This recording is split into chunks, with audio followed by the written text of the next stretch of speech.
Right, and we are here at the Catalyst Effect at Dallas Startup Week, sponsored by the Dallas Entrepreneurship Commission and Capital One. And we have been meeting some really cool people today, Fernando. I think it's interesting, the connections, because the last guest that we had on was Edward. And Edward is associated with our friends here. And we have... we're going to be here all week. This is our first day. In just a couple of hours, we're going to be going live with Dallas with Startup Alley. And you can see the folks coming in, and the energy level is really, really rising here. So we have two guests. Love for you to introduce yourselves. Dan and Boris. Dan and Boris. So Dan, tell us a little bit about what you're doing, and then we'll bring Boris into the conversation. All right. Dan Sinawat here. I'm a founder and CEO of two companies. One is VC Arena, which is community of founder, investor, family offices. We have biggest partner, which is a VC firm called Legendary Ventures, like a multi-billion-dollar fund of New York, but the GP and the co-founder is here in Dallas. And a member of our VC Arena is here with me, Boris. So... Yeah, hi everybody. My name's Boris. I am a founder of a consulting business that helps small business and entrepreneurs with current technology, including AI, how to cut down the admin efforts and stay competitive in this environment. Okay, got it. So you advise on entrepreneurs and you fund entrepreneurs. Well, we build a community that can help fund the entrepreneurs. Right? Got it. So you're bringing the venture capitalists together. Exactly. Okay, perfect. Yeah. So how are you all collaborating with each other? Well, like at the end, we're the network, right? The community. We give access to our members to talk to VC investor or other founder, because they all have the same problem, right? Like they all want to grow their business, or they wanted to, find the customer or get funding, right? A lot of time you can't talk to your own team, right? If you have employees, right? But it's easier to talk to the peer that struggle the same way you are, right? And that's what we try to build, is the community. Like talk about like today. Right, it's great to have an event like this, but what happened after the event? Right. And that's the issue, right? There's no continuation. And that's why, me, myself, I'm a founder. I have an AI company called AI Connects. We're one of the track captain for the AI track today, all day, that was sponsored by World. So we ran this last year and this year. I'm, came a founder background and struggled the same thing. Couldn't find an investor. And then can't keep up with my, relationship, right? Because we meet here, 3 minutes, pitch something, and then went home, never talk again. You forget about, Yeah.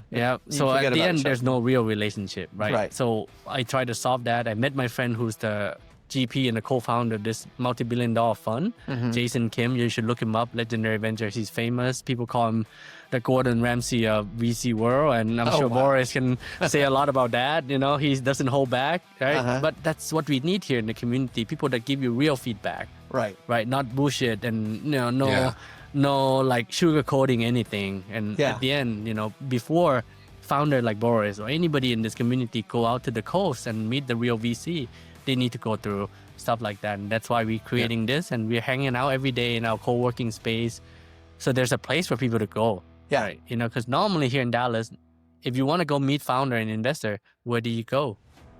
Nowhere. Right. You can go to like Old Parkland, and most startup founder doesn't fit their profile. They're all dressing the same and doing PE stuff, and because it's very lonely to be a founder, right? You need to be able to. Yeah. And that's funny, because there's so many founders, and you go to a founder event, you always run into people who believe like you and have the same similar values to you, and then you leave the event, like you were saying, and you're alone again.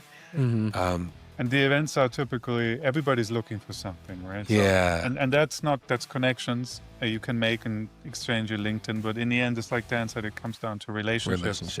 And especially in small business, it is so important to have relationships. And that's why this is so valuable. And I've been in the corporate environment for almost 30 years. And, and there it's down to relationships too. And But in the end, when it comes down to small business, there's so much knowledge and information now that's overwhelming. Yes. And so who do you work with? You work with the people you meet and trust, right? And because everybody can give you the same information nowadays, especially with AI. Yeah. So you want to talk to somebody who, you know is a good person. And you trust them. You trust them. Exactly. Right. You have the reputation in the background, et cetera. Yeah. So you help with a lot of AI-based automation, right? Currently, yes. I don't like to focus just on AI because but this is the best technology right now for the quick gains. Yeah. The low-hanging fruit. So I've been in the automation space for about 25 years now.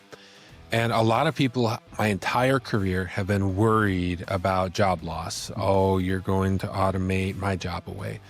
And what I've never seen is a company reduce their head count because of automation. What I've seen is people automate, and then the people that were doing very manual jobs, we worked for a home builder who had 3 people whose job it was to send emails. So we integrated with Mautic, put that into their process, and then a milestone is completed and the email sent automatically. It just makes sense. Those 3 people weren't released. They were moved over into the sales side to help with the communication, and their value to the company increased.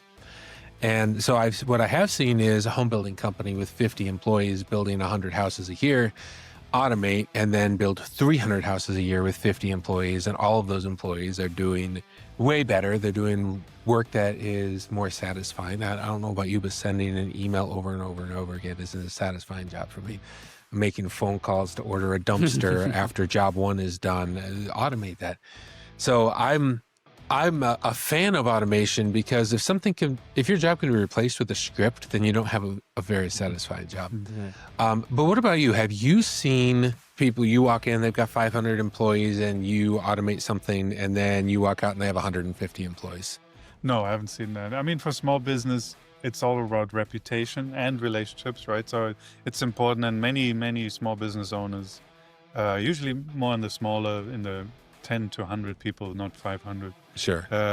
That I work with are more concerned about their reputation in the market or in their environment, and they're more concerned about keeping good relationships with their existing employees. And if somebody would be let go because of automation, that would be pretty bad in terms of morale but also impact on their reputation. And so I think that they don't look to automate because they want to cut employees. They look to automate to either get more clients, right? Do more, like your example, you said, do more with what they have. Or improve quality. And stay relevant and competitive because they have competitors who may already start to be doing something they need to be doing as well, just to, keep those prices.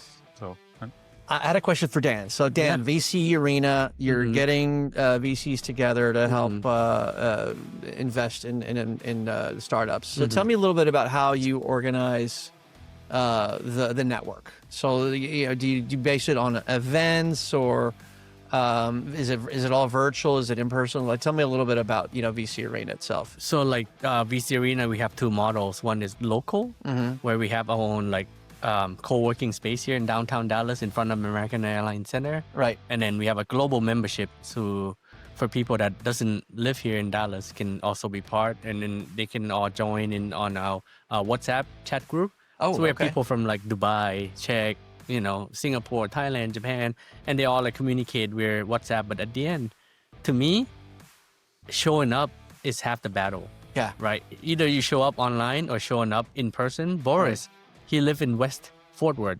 Right. But he's here in downtown Dallas 3-4 times a week.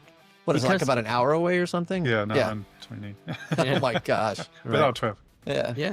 But he see the value. And then when he show up, he get to meet new people and then connecting with them. Like today, we have almost 20 members here at this event, and they are helping each other, right? Like introducing each other to other people that could be helpful to them. Again, once you have that deeper relationship with someone, people are going to want to help you. Yeah. Right? It's not just meeting people and then surfacing, So do you bring deal flow in through recommendations or like how does that work? Yeah. So like through that, then, the investor that are in our network, like Jason, who's a big guy, if he's in New York or California, you may not even get a chance to talk to him, but he's here locally. He'll be sitting there hanging out with us, talking to Boris and talking to anybody. And that's what I think is the deal flow, is for people to investors to actually see these startups in person, get to know them, because they're not investing in you because of your idea. They're investing in you because who you are. Of course, exactly. Right? And whether you're gonna run away with their money or not at the end, Yeah. you know, can they get their money back, or can they, can this founder be successful? And if they see Boris, who's living so far away but showing up all the time, his attitude of work showing that he's someone that I can trust the money with. See, that's kind of the different thing that people don't get. Yeah. Is at the end of the day, kids these days, they go to like social media and think like, oh, money falling out of the sky, and I'm gonna raise all these millions and millions of dollars, and I'm gonna walk away with some nice, beautiful car and condo, and never gonna hear back from my investor, which is wrong. Yeah. Everybody want their money back. So, teaching that principle itself, people don't even get that. So that's what we are here. It's more like a feedback loop. Yeah. It's not like you're coming in, you're gonna get investment, but you may get even more than investment when you're in this community. Right. That's fantastic. There's also another aspect to it. When you sit at home and you think about your ideas and you go on LinkedIn and see all the stuff out there, it's scary and it's a bit negative. It gets you down very quickly, right? So, but if you meet with other people who are also energetic and they want to get something done, that helps you to think bigger. Right? Yeah, exactly. I think I see the difference between social media and in person being like social media FOMO, right? But in person is like a supportive network. Everyone's there supporting each other. Right. Yeah. In my upcoming book, I talk about how everybody has ideas. Ideas aren't that impressive. What I want to know is how you take the idea, match it to a audience, understand the problem that they're having, and I want to create solutions. Ideas, they're a dime a dozen. Everybody has them. I want solutions to problems being experienced by actual people. And then I want to know that you can execute. Get that solution in front of the people that need it. And that's where the go-to-market strategies come in here. And so having a place where you're supported, and for me, we had somebody in here earlier had a really cool idea, and we asked them, hey, how are you going to monetize that? And I didn't understand. I didn't get it. Yeah, I didn't. They're like, well, we're not going to sell leads because, that's overdone. I'm like, no, it's not. I mean, people need leads. But no, we're not going to advertise because that's not what we're here for. And how are you going to make money? If I give you money, like what Kevin O'Leary says, if I give you I love my money. If I give you some of my money, when am I going to get it back? And how many friends is it going to bring with it? Because I want more money. So we were pretty blunt with them. Hey, I'd like to see you define your monetization strategy, because if you have an idea, but you can't get people to use it, and you don't know how to make money off of it, stop wasting your time. Go do something else. Right. Exactly. So having that community there that says, hey, Boris, you're working hard. You deserve to make money. Make sure you have a monetization strategy. Hey, Dan, you're speaking. Make sure that you're building value for yourself and your investors. That whole iron sharpens iron concept is really, really important. It sounds like that's the community you guys are building. Yep, that's exactly. Yeah. I love it. And we always talk about the same thing, right? At the end of the day, the faster you can prove out your product market fit, the better. Yeah. Right. And a lot of the time we see founder get stuck with their ideas. Yeah. They became an artist. Right, they're never gonna finalize their product. You've heard me say this. Yes, exactly. And then they get lost. They forget about the problem they were trying to solve, and they fall in love with their product. Yeah, exactly. And they hire a product manager, and then they're not sort of creating a solution anymore. And then there's no way to make money off. There is no way to make money off an idea. Yeah. An idea itself is never going to make you money. And I don't want to see my friends spending time on something that's not going to create a legacy for themselves and their families. Right. So going back, hold on, stop. And then on a lot of my speech and interview, I always say this, because a lot of people get into this AI, trend. Echo chamber, yeah. Right. But I said to everybody that AI is 95% business and 5% technology. This is exactly the right time when you a lot of the business that maybe they automation and all that can maybe they can relook at their business. Yeah. Right. What makes sense for their business, and then how can they leverage the technology to grow their business? But at the end, it's all business. Yeah. Right. Exactly. Yeah. And that's a great opportunity. I have that sometimes that the businesses don't know what their problems are, or they don't know what outcomes they need. Right. I mean, it's normal, right? Every company faces that sometimes, but that revisiting, using that new technology as a catalyst to understand your processes better and understand what outcomes you're actually looking for to create those. Forget about the technology itself, how it works, but think about how you need help. Yeah, I mean, basically what you're saying is a product is a magic pill, right? I don't care how the magic pill works. If I can take it and it has a certain outcome, then that's great. So I would say maybe not magic, but because AI and magic, unfortunately, are brought together too often. But yes, it is. Yeah, it's all about the outcome. Right? He's more saying he wants a black box. He wants the problems to come in and the solutions to come out, and he doesn't really care how that happens. Yeah, and that's what we're for, right? Yeah. That's why consultants are there. That's why all the consultants are there for, to help you get the outcome you need. The outcome you need. We'll figure out how. Dan, is there a certain investing philosophy of the VCs that you want in your network? Certain investment thesis or anything, or is it like whatever kind of VC, whatever thesis, it's just joined together? Or I think we are not strict at all. Like even our partner, Legendary Ventures, they're very open. They're like consumer retail tech, meaning everything. They're investing from like beverage company all the way to like big tech. So from CPG to big large enterprise like technology, Elon companies and all that, right? Yeah. So it's pretty broad. But at the end, my friend Jason, he always said that he loved investing in a company that making him money. That's it, because all VC want is money back. Yeah. And then because not for their own greed, but he said to me that he feel every morning the responsibility of returning that money to his investor. And there's not a lot of VC that actually say that, like I respect him a lot, because a lot of VC just raise all this money to get the management fee to pay their own bills and salary. He take no management and he want to return. And that's a big, different than people like new generation and older generation, right? And I think that is what real VC should be, is really generating the return. Yes. Right. So we talk to a lot of people.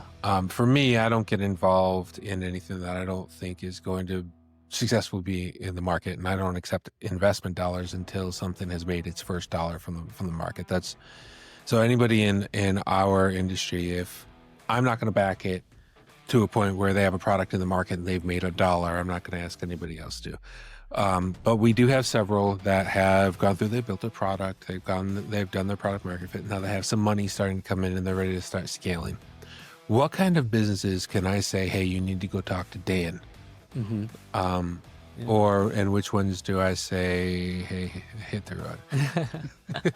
Well, like, VC Arena in itself, again, is a community, right? We open to any stage of the founders, investor, right? But like, I would say if you are looking for investor, there's two categories. The angel investor is for early stage, and then the VC are for scaling. Right. So if you're already hitting like pretty good revenue, like a couple million, it's good time to make, and then you need to hit like the next big curve. That's a good time to talk to the VC. Some people actually fail in terms of going to the VC early on, then they get taken advantage because they give you some money for like a big chunk of your company. So there's a lot of these people don't understand, and we have people in our network and in our community that had already like 4x founder, 3x exit. Like my friend Samir Ranjan, he's gonna be a judge on Thursday at the AI like pitch contest, right? And he's also my partner for AI Venture House, and AI Venture House is an advisory company for startup to help them scale from seed to exit, right? Wow. More like an advisory. We just give them strategy, right? And then maybe they can come to a company like you to actually build something, but we kind of help. A lot of people lack strategy. Yeah. Right? And they didn't have that experience. 1% of the people only have that experience of exiting. Yeah. Yeah. And 99% of the people only just know how to build things, but so that's But like they can't build a value into it that you need to be able to exit. Yeah. Awesome. Well, this has been a really awesome conversation. These are the kinds of conversations that we have come to expect from Dallas Startup Week. Yeah. And really excited to meet with you. We'll be here all week too, so I'm sure we'll have a chance to chat some more. And really excited about that, Boris. Dan, thanks so much for your time. Thank you. And where can people find you online? Yeah, well, it's easy. There's only one Dan Sinawat in the world, so you'll find me on LinkedIn. Sinawat is spelled Sinawat, right? That's right. Okay. Yeah, and I'm all over LinkedIn. Once you add me, you'll never stop seeing me. So people kind of have a love and hate relationship with that. Yeah. And then Boris, where can people find you? They can find me on LinkedIn or on my website under my name. It's Boris, and my last name is also, I think, somewhat unique. It's Todtenhaupt. It's a German name, so it's a little long. All right. Perfect. Thank you guys so much. Thank you. All right. Thank you. Appreciate